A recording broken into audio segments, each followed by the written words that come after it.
क्या है आध्यात्म?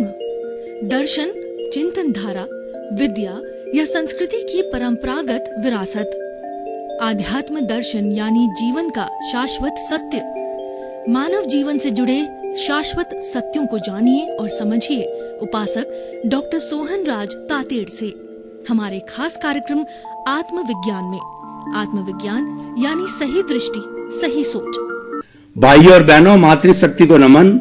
स्टूडियो में आपका हार्दिक स्वागत है, अभिनंदन है, सत्कार है। आत्मविज्ञान साइंस ऑफ द सोल कार्यक्रम के अंतर्गत हम आपको नए नए एपिसोड्स के माध्यम से जो आपकी चिंतन गलत दिशा में जा रही है, जो आपकी नकारात्मक सोच है, आप रियलिटी को नहीं सोच रहे हो, रियलिटी को नहीं जान रहे हो, सनातन सत्य क्या है, कुदरत क्या है, कुदरत की रचना क्या है, कुदरत का कानून क्या है, ये आपकी जानकारी में नहीं है, तो वो जानकारी में हम आपको करा करके और आपको सनातन सत्य, यूनिवर्सल ट्रुथ, सार्वभौम सत्य बता करके और आपको शाश्वत सुख की उत्पत्ति करवाना चाहते हैं। शाश्वत सुख कैसे प्राप्त करें वो फार्मूला बताना चाहते हैं। ये सारा कार्य हम अलग अलग एपिसोड्स के माध्यम से करते हैं। तो आज का हमारा बहुत सुंदर एपिसोड है कि सृष्टि का नियामक कर्म सिद्धांत। भाई और बहनों, दो शब्द है, सृष्टि का नियामक और दूसरा कर्म सिद्धांत। ये दोनों ध्रुव है और ये नदी के दो तट है, दोनों पैरेलल चलते हैं तभी नदी व्यवस्थित चलती है। कभी आपने देखा होगा कि नदी के अगर तट मजबूत है तो वह पानी उन तटों को तोड़ नहीं सकता है और बर्बादी नहीं कर सकता है और सही सही रास्ते पर नदी चलती रहती है तो वो जाकर के समुद्र में गिरती है। लेकिन जब तट कमजोर होते हैं तब तबाही मचती है और तब जो बाढ़ आती है। लेकिन ये दोनों तट ऐसे मजबूत है कि जीवन रूपी नदी को कभी भी तबाही की ओर जाने नहीं देंगे, यानी जीवन की दिशा को जो है गलत दिशा में ये कभी भी नहीं जाने देंगे। जब आप इसको सुनेंगे, पूरा समझेंगे तो आप मान जाएंगे कि वास्तव में सृष्टि का नियामक कर्म सिद्धांत है। अब देखिए, पहले तो सृष्टि का नियामक क्या हुआ, सृष्टि किसे कहते हैं? सृष्टि को जो है हम पर्यावरण कहते हैं, कॉस्मोस कहते हैं, ब्रह्मांड कहते हैं, लोक कहते हैं, दुनिया कहते हैं, पृथ्वी कहते हैं, कई नाम हो सकते हैं, वर्ल्ड कहते हैं।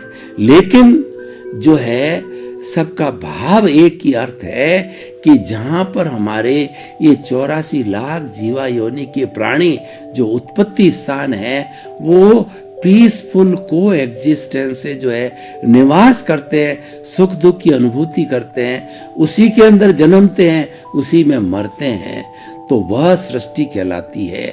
और ये सृष्टि है एज ए होल, एलाबोरेटली पंचभूतात्मक है। बेसिक एलिमेंट्स 5 भूत कौन से हैं? पृथ्वी, जल, अग्नि, वायु और आकाश। इन 5 भूतों से ये सृष्टि बनी हुई है और 5 भूतों से, जैसे मैंने कहा कि 84 लाख जीवा योनि, मानव अकेला नहीं, पेड़ पौधे, पशु पक्षी, वारस, एकेंद्रिय, द्वेंद्रिय, त्रिएंद्रिय, चतुरेंद्रिय, पंचेंद्रिय, नरक गति, तिरंज गति, मनुष्य गति, देव गति, सभी इन 5 भूतों से जन्म लेते हैं और 5 भूतों से वो जो अपना पूरा जीवन यापन करते हैं और मरते हैं। तो पुनः ये 5 भूत उसकी जो है शरीर से, औदारिक शरीर से निकल करके या वैक्रिय शरीर से निकल करके, जैसा भी शरीर है प्राप्त किया उसने आयुष्य कर्म के अधीन, तो पृथ्वी पृथ्वी में, जल जल में, अग्नि अग्नि में, वायु वायु में और आकाश आकाश में विलीन हो जाते हैं। ये सृष्टि है। अब इस सृष्टि का रेगुलेशन होना चाहिए। जैसे मैंने इस सृष्टि को कुदरत भी कहते हैं, तो ये कुदरत चलती कैसी है? तो इसकी कुदरत की रचना को भी देखना पड़ेगा। कुदरत की रचना क्या है? ये तो हमने कुदरत किससे बनी हुई है? 5 बेसिक सब्सटेंस से बनी होती है। और कुदरत की रचना क्या है? तो वो रचना का मतलब ये कुदरत चलती कैसे है। इस कुदरत जो है ये 6 द्रव्यों से चलती है। एक तो मैंने बार बार जो मैं बात बता रहा हूं कि जीवित प्राणी वो हो गया हमारा जो है, वो कहना चाहिए हमारा एनिमेट या चेतना। दूसरा जो तत्व हो गया, जो ये हमारा शरीर है, वो जड़ तत्व है, जो कि वर्ण गंध रस स्पर्श वाला है और गलन मिलन धर्मा है। और चेतन तत्व है, असंख्य परमाणु, चेतनामय परमाणुओं के पिंड को हम चेतना कहते हैं, और जिसमें सुख दुख की अनुभूति होती है। तो ये हो गया हमारा चेतना, और दूसरा तत्व हो गया हमारा जड़। अब जो तीसरा तत्व जो हम बात करने जा रहे हैं, वो तत्व है कि जड़ या चेतन। हाथ हिला रहा हूं मैं, तो ये हाथ हिलाने के लिए मुझे मोशन देने वाला जो तत्व है, पूरी कुदरत में, पूरे ब्रह्मांड के अंदर मोशन तत्व मौजूद है। मैंने मांगा, मालूम मुझे मिल गया। तो वो क्या है? वो संपूर्ण ब्रह्मांड के अंदर एक द्रव्य है, और पूरे ब्रह्मांड में एक सुई की नोक देवे जितनी जगह खाली नहीं है जहाँ पे ये मोशन तत्व नहीं है। ये जड़ तत्व है, ये अमूर्त है, और ये एक द्रव के रूप में पूरे ब्रह्मांड में है। और ये उदासीन भाव से कोई डिमांड करता है तो ये तुरंत हाजिर होता। मैंने मांगा और आ गया। ट्रेन चलना चाहती है तो मिल गया। एरोप्लेन फ्लाइट करना चाहती है, डिमांड किया, वो तुरंत हाजिर है। मोशन तत्व, मोशन मिल जाती है। अब ट्रेन भाग रही है, एरोप्लेन भाग रही है, मेरा हाथ हिल रहा है, मैं इसको शांत करना चाहता हूं, तो रेस्ट तत्व हाजिर है। स्थिति सहायक, मोशन को कहते हैं गति सहायक, रेस्ट को कहते हैं स्थिति सहायक। तो ये भी उसी तरह का तत्व है, और ये तत्व ने मेरे को रेस्ट दे दिया। 4 हो गए। 5वां जो कुदरत की रचना का तत्व है, वह तत्व जो है वह कहलाता है टाइम। सबसे छोटा समय होता है, एक पलक झपते ही कई छोटे समय निकल जाते हैं। उसके बाद के अंदर जो है सेकंड होता है, मिनट होता है, घंटा होता है, और उसके बाद साल होता है, और अवसर पिणिकात, उत्सर पिणिकात, पूरा काल चक्र होता है। तो उस काल चक्र के तहत जो है ये सारा समय की वर्तना होती है। और उसके बाद के अंदर आप देखिए कि हम आगे चलते हैं तो ये स्पेस होता है। मैं इतनी जगह घेर रहा हूँ, ये स्पेस की जगह है। हर व्यक्ति घेरता है, हर वस्तु घेरती है, चाहे चेतन हो चाहे वो अचेतन हो। तो वो जो है सारा वह घेरता है, वो स्पेस कहलाता। अगर हमको स्पेस ना हो, हमको जो आकाश ना हो, तो कौन अवगाना देगा? तो उसके लिए हमें ये जो है इसका ही तत्व होता है। ये 6 तत्व है, ये कुदरती रचना है, और इसके तहत ही जो है ये कुदरत चलती है, ब्रह्मांड चलता है। अब है नियामक तत्व, यानी कुदरत का कानून क्या है? वह है कर्म सिद्धांत। कुदरत का कानून है वो कर्म सिद्धांत है। कर्म सिद्धांत की जो धर्म दर्शन, आज देखिए पूरे भारतवर्ष के अंदर 55 तरह के धर्म दर्शन जो है वो विद्यार्थियों को विद्यालय के अंदर, महाविद्यालय के अंदर और विश्वविद्यालय में पढ़ाए जाते हैं। और पूरे ब्रह्मांड की बात करें तो पूरे विश्व के अंदर 365 तरह के धर्म दर्शन जो है अलग अलग पढ़ाए जाते हैं। और जो आत्मा में विश्वास करते हैं, चार्वाक एक ऐसा दर्शन है, वो आत्मा में विश्वास नहीं करता। वो तो कहता है कि आत्मा नाम की कोई चीज नहीं है, वह तो जैसे शराब बनती है उसमें मादकता ऑटोमेटिकली आ जाती है। शराब को बनाने के लिए गुड़ है और गेहूं है और भी कुछ चीजें हैं, उनको साथ मिला करके और उनको जमीन में गाड़ा जाता है और उनको गलाया जाता है। तो वो गलाने के कारण जो है वह शराब बन जाती है, और शराब बनते ही उसमें मादकता आ जाती है। और वैसे ही चेतना, ये 5 भूत मिलते हैं तो उसमें चेतना ऑटोमेटिकली पैदा होती है। तो न तो ये पूर्व जन्म में थी, न जो है वो पास्ट जन्म में रहेगी, न वर्तमान में केवल रहती है, बॉडी के साथ समाप्त हो जाती है। लेकिन जो पुनर्जन्म में विश्वास करते हैं, जो कर्म सिद्धांत में विश्वास करते हैं, वह उसकी आत्मा में विश्वास करते हैं। हर व्यक्ति कर्म सिद्धांत में विश्वास करता है। और सबका नट शेल के अंदर सबको अगर मैं एक शब्द में समेटूं तो कहा जाता है, as you will sow so will you reap. जैसा बोओगे वैसा काटोगे, और जैसी करनी वैसी भरनी। सुख दिए सुख होत है, दुख दिए दुख होत। यानी हर ध्वनि की प्रतिक्रिया होती है, हर एक्शन का रिएक्शन होता है। तो हम कैसी क्रिया करते हैं उसकी प्रतिक्रिया हमको मिलती है। वही कर्म का सिद्धांत है। कारण के बिना कार्य नहीं होता है, और जो है कारण कार्य में बदलता है और कार्य कारण में बदलता है। तो ये सृष्टि का नियामक है कर्म सिद्धांत। अगर ये मैं बात कहूं कि इस सृष्टि को चलाने वाला जो ईश्वर है, जो जीवित प्राणियों को चलाने वाला ईश्वर है, वह अगर कर्म सिद्धांत कहूं तो कोई अतिशयोक्ति की भी बात नहीं होगी, क्योंकि कर्म सिद्धांत है वो प्योर मैथमेटिक्स है।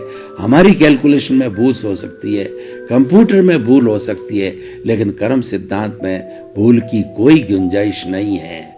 और ये कर्म जो है, ये चतुस्पर्शी जो है पौद्गलिक परमाणु है। जब मन वचन काया ये तीनों योग किसी भी तरह की एक्टिविटी करते हैं जीवित प्राणी के अंदर, तो वो एक्टिविटी करते ही जो है इस पूरे ब्रह्मांड के अंदर चतुस्पर्शी पुद्गल होते हैं, एक अष्टस्पर्शी परमाणु होते हैं। अष्टस्पर्शी परमाणु को देखा जा सकता है, विज्ञान की दूरबीन से देखा जा सकता है, और वो तेजस शरीर कहलाते हैं। उसके फोटो भी लिए जाते हैं, वो अष्टस्पर्शी है, लेकिन चतुस्पर्शी के फोटो नहीं लिए जा सकते हैं। वो इतने सूक्ष्म हैं कि उनको देखने वाला केवल अवधि ज्ञानी, मन प्रयोग ज्ञानी और जो केवल ज्ञानी हो सकता है। इन आत्मा का जो प्रत्यक्ष ज्ञान है वही उस परमाणु को, चतुस्पर्शी को देख पाता है। तो वैसे ही ये कर्म के परमाणु है, और विज्ञान की भाषा में हम इनको मासलेस पार्टिकल कहते हैं। तभी जन्म जन्मांतर के अंदर जितने कर्म इकट्ठे हुए हैं, जितने कॉजेज इकट्ठे हुए हैं, जितने चतुस्पर्शी जो पौद्गलिक इकट्ठे हुए हैं, जिसकी कि एक एक परमाणु की कैलकुलेशन है, और एक एक परमाणु का प्रकृति स्थिति प्रदेश अनुभाग होता है कि जब ये हमारी आत्मा के साथ चिपकते हैं, यानी मन वचन काया की प्रवृत्ति है, इनको टान के लाती है और भीतर हमारा जो कॉजल बॉडी है उसको सुपर्द के दे देती है।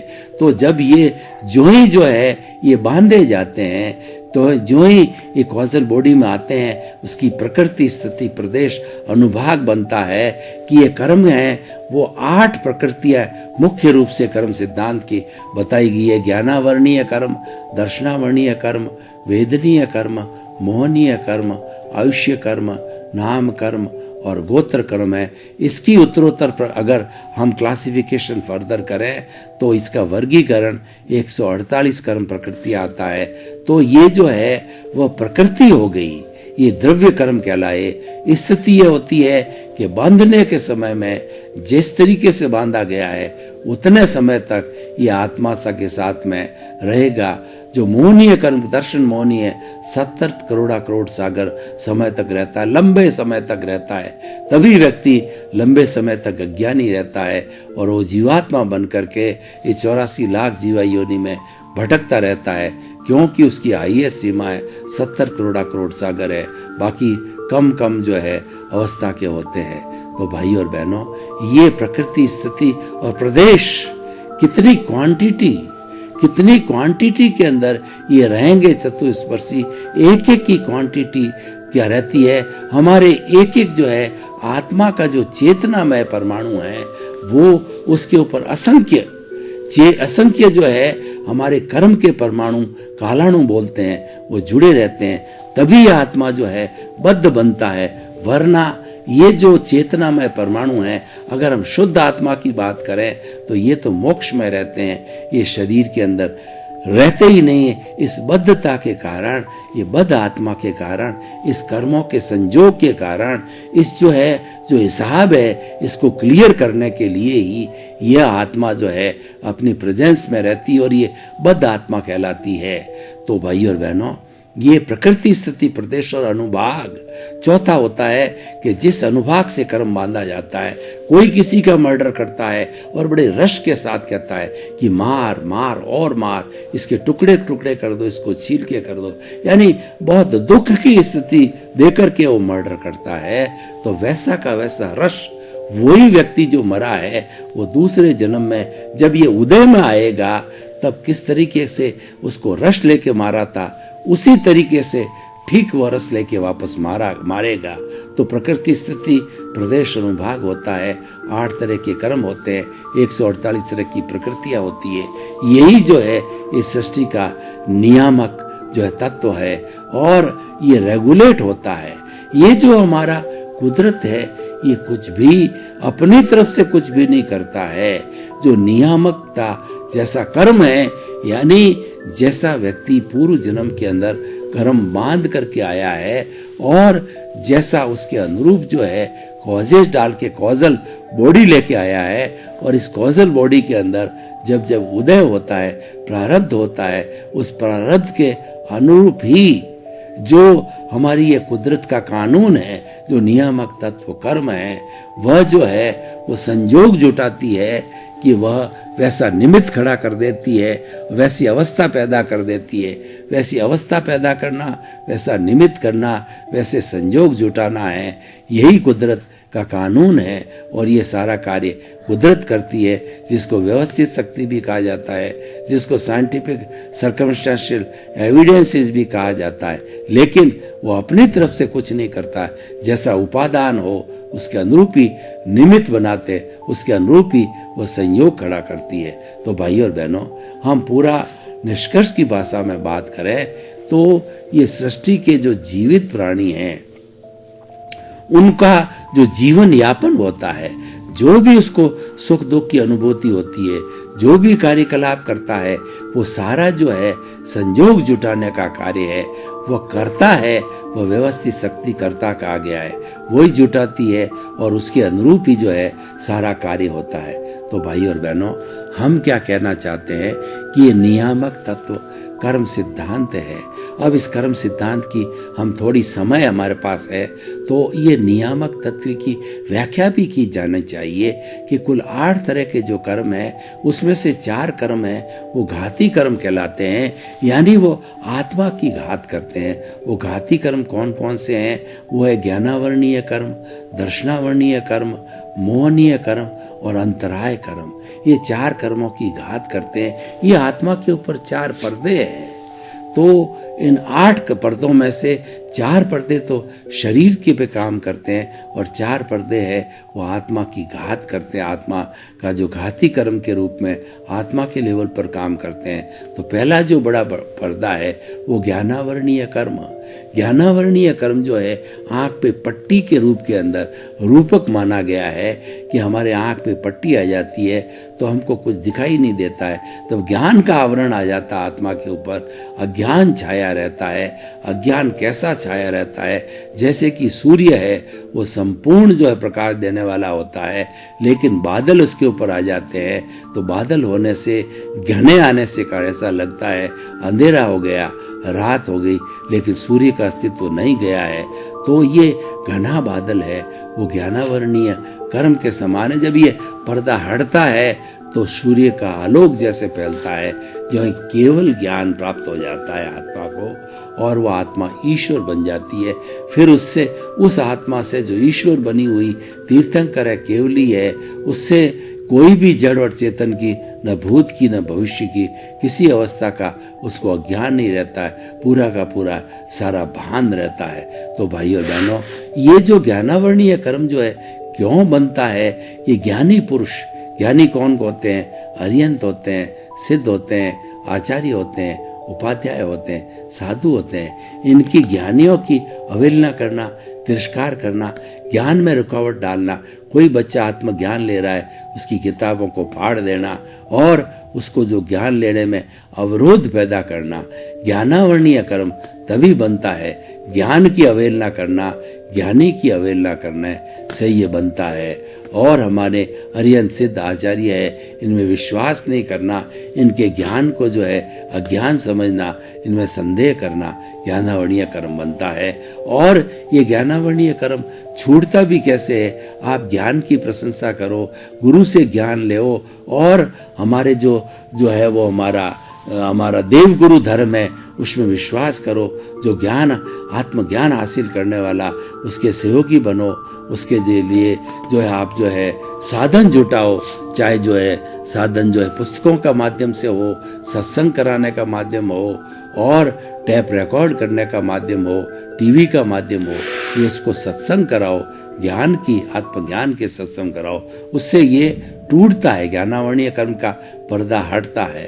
और दूसरा होता है दर्शनावर्णीय कर्म होता है। वह दर्शनावर्णीय कर्म जो है वो जो है वो एक भगवान का जो मंदिर है उस पर जैसे पर्दा पड़ा हुआ होता है, तो उसी तरह से ईश्वर यानी शुद्ध आत्मा भगवान है, उसकी श्रद्धा नहीं होने देता। वो जो पर्दा पड़ा हुआ पुजारी है उसको पुजारी का रूपक दिया गया है कि पुजारी ईश्वर के दर्शन नहीं करने देता। और वह जो है वो कहेगा कि समय पर ही पर्दा खुलता है। तो ये हमारा दर्शनावर्णीय कर्म है, ये भी आत्मा के ऊपर पुजारी के रूप में होता है और ये श्रद्धा नहीं होने देता, ये ईश्वर में श्रद्धा नहीं होने देता। और जो सृष्टि का नियामक कर्म सिद्धांत है उसमें यानी वो सब है वो भ्रम में रहता है। जीव को अजीव समझना, अजीव को जीव समझना, साधु को असाधु समझना, असाधु को साधु समझना, मुक्त को अमुक्त समझना, अमुक्त को मुक्त समझना, इस तरह से उल्टी विचारधारा, सच को झूठ समझना, झूठ को सच समझना, तो ऐसी उल्टी विचारधारा जो चलती है तो वो जो दर्शनावर्णीय कर्म है, गहरी नींद का आ जाना दर्शनावर्णीय कर्म है। तो ये जो है छूटता कैसे है?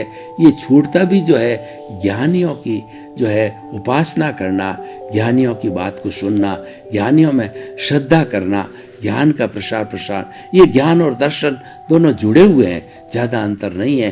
दर्शन का मतलब है सामान्य रूप से देखना और ज्ञान का अर्थ है उसकी विस्तृत जानकारी करना कि ये क्या वस्तु है, क्या व्यक्ति है और ये क्या कार्य करता है। जब उसकी हम डिटेलिंग करते हैं तो वो ज्ञान वो दर्शन ज्ञान बन जाता है। वैसे है दोनों एक ही है।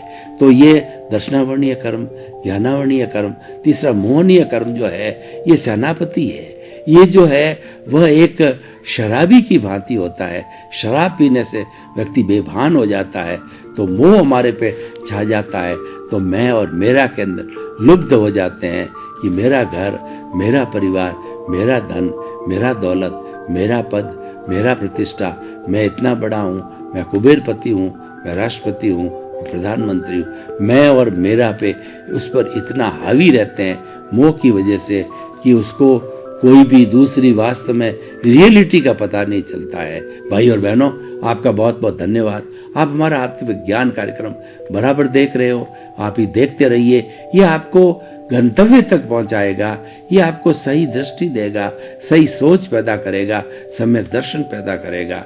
इसीलिए कार्यक्रम हमने आत्मविज्ञान को, आत्मा को सेंटर रख करके चलाया है, क्योंकि हमारा उद्देश्य है सर्वे भवन्तु सुखिनः, सर्वे भवन्तु निरामया। जगत के सब जीवों को सुख मिले, शांति मिले, आनंद मिले। इसी क्रम में आपका जीवन आनंदमय हो, मंगलमय हो। बहुत बहुत शुभ। आत्मविज्ञान में आत्मविज्ञान यानी सही दृष्टि, सही सोच।